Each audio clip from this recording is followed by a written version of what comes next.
दानाचं महत्त्व. थोडं दिलं तरी मोठं. समाधा. एकेकाळी आनंदपूर नावाचं एक शांत आणि सुंदर गाव होतं. या गावात वेद नावाचा एक साधा मध्यमवर्गीय माणूस राहत होता.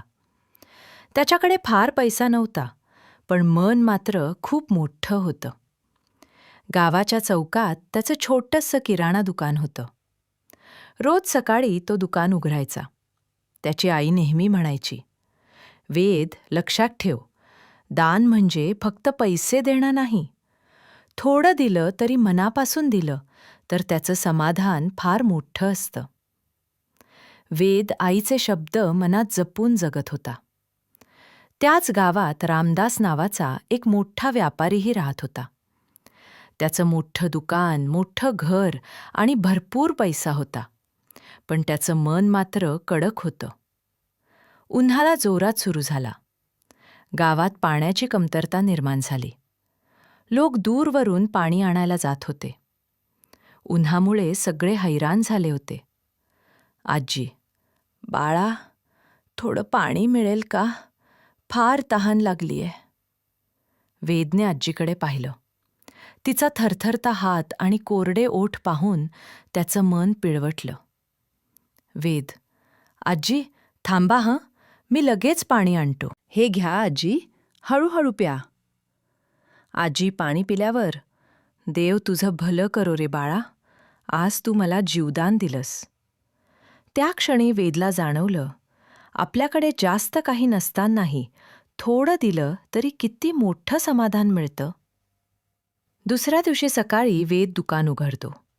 तो दुकानाबाहेर माठ ठेवतो आणि एक पाटी लावतो आणि त्या पाटीवर लिहितो, "तहान लागली तर नक्की पाणी प्या."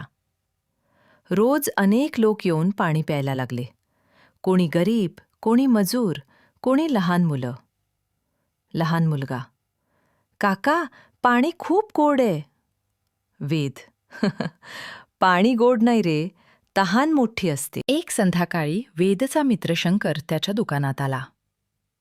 "वेद, तू रोज पाणी देतोस, उरलेलं अन्नही लोकांना देतोस. तुझी स्वतःची कमाई फार नाही. असं सगळं देत राहिलास तर तुझं कसं होणार?" शंकर, "मी थोडं देतोय, पण मला जे समाधान मिळतंय ना, ते कुठल्याही पैशापेक्षा मोठं आहे." शंकर गप्प झाला. त्यालाही वेदच्या शब्दात अर्थ वाटला. एका रात्री अचानक रामदासच्या दुकानाला आग लागली. मोठं नुकसान झालं. दुसऱ्या दिवशी तो गावभर मदतीसाठी फिरत होता. "कोणीतरी मदत करा, माझं सगळं संपलं." पण लोकांनी तोंड फिरवलं, कारण रामदासनं कधी कोणासाठी हात पुढे केला नव्हता. वेदला हे कळलं आणि तो रामदासकडे गेला. "रामदास काका, मला तुमचं दुःख कळतं. मी फार मोठी मदत करू शकत नाही, पण जे जमेल ते नक्की करीन." रामदास, "वेद, तू? मी तर तुला कधीच मदत केली नाही." वेद, "दान उपकारासाठी नसतं काका, माणुसकीसाठी असतं." वेदने गावकऱ्यांना एकत्र केलं. "वेद, आपण सगळे थोडी थोडी मदत केली तर मोठी अडचण सोपी होईल." सगळे गावकरी तयार झाले मदत करायला. कोणी श्रम दिले, कोणी साहित्य, कोणी वेळ. हळूहळू रामदासचं दुकान पुन्हा उभं राहिलं. रामदास, "वेद, आज मला खरी श्रीमंती कळली. पैसा असूनही मी गरीब होतो आणि तू थोडं देऊनही मनाने श्रीमंत आहेस."